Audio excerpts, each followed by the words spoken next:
Hello friends, চলে আসলাম আজকে আমাদের নতুন একটি ব্লগ নিয়ে। আমার হাতে দেখতে পাচ্ছেন কাঁচি। এই কাঁচিটা নিয়ে আমরা এখন বিলে যাচ্ছি। তো বিলে গিয়ে কি করব সেটা আপনারা একটু পরে দেখতে পারবেন। তো বিলের দিকে হাঁটা শুরু করলাম। এর মাঝে আমার ছোট চাচাতো ভাইকে ডেকে নিলাম।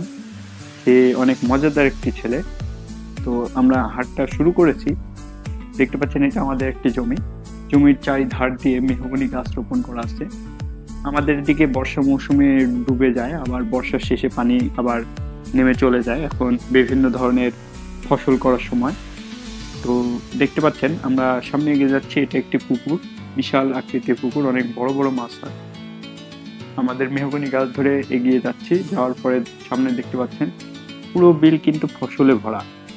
আমাদের পুরো বিলে শুধু ধান আর ধান। এবার ধানের বাম্পার ফলন হয়েছে। আমরা মূলত যাব ওই সামনে, ওখানে আমাদের কাজের 4টা লোক ধান কাটছে।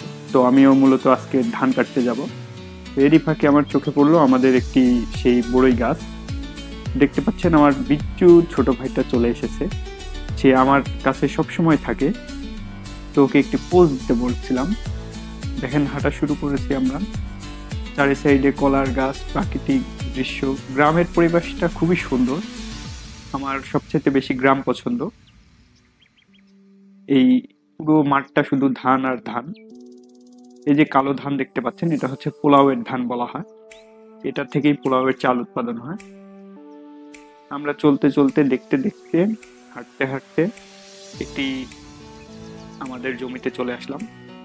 এই জমিতে যে 4জন লোক ধান কাটছে দেখতে পাচ্ছেন, এটা হচ্ছে সেই ধান। এই ধান থেকেই বিভিন্ন চাল উৎপাদন করা হয়। এটা হচ্ছে রাশিয়ান সন্না বলা হয়। এই পাশে এদের ধানগুলো পড়ে গেছে। অনেক ধানের বাম্পার ফলন হয়েছে এবার। পুরো ধান কাটা শুরু করেছে মানুষ, যেহেতু ধান পাকা শুরু হয়েছে। এবার আমি মনে করলাম আমাদের রসুনের জমিটা দেখতে যাব। তো রসুনের জমিতে চলে আসলাম। ছোট ছোট রসুনের গাছ, যদিও এবছরে রসুনের অনেক দাম গেছে। এরপরে জমিটা দেখে আমি আসার পথে আবারও দেখলাম যে কিছু ধান আছে, সেগুলোর ভিডিও শুট করে নিলাম। দেখেন কত সুন্দর সোনালী ধান। এরপরে আমি আবার আমার এই কাঁচিটা দিয়ে কিছু ধান কাটলাম। আমার আব্বু বলে আমি নাকি কাজ করি না, তাই আব্বুকে দেখানোর জন্য ধান কাটার একটু কাজ করে দিলাম, যাতে আব্বু বুঝবে যে না, ছেলে কাজ করে। তো জোরে জোরে করে এক পাই ধান কেটে আবার আজকের মতো শেষ করে দিলাম। আমাদের ধান কাটা প্রায় শেষের মধ্যে। তো ব্লগটি আপনাদের ভালো লাগলে অবশ্যই লাইক, কমেন্ট এবং শেয়ার করবেন, এবং সাবস্ক্রাইব করতে কিন্তু কেউই ভুলবেন না। ধন্যবাদ সবাইকে।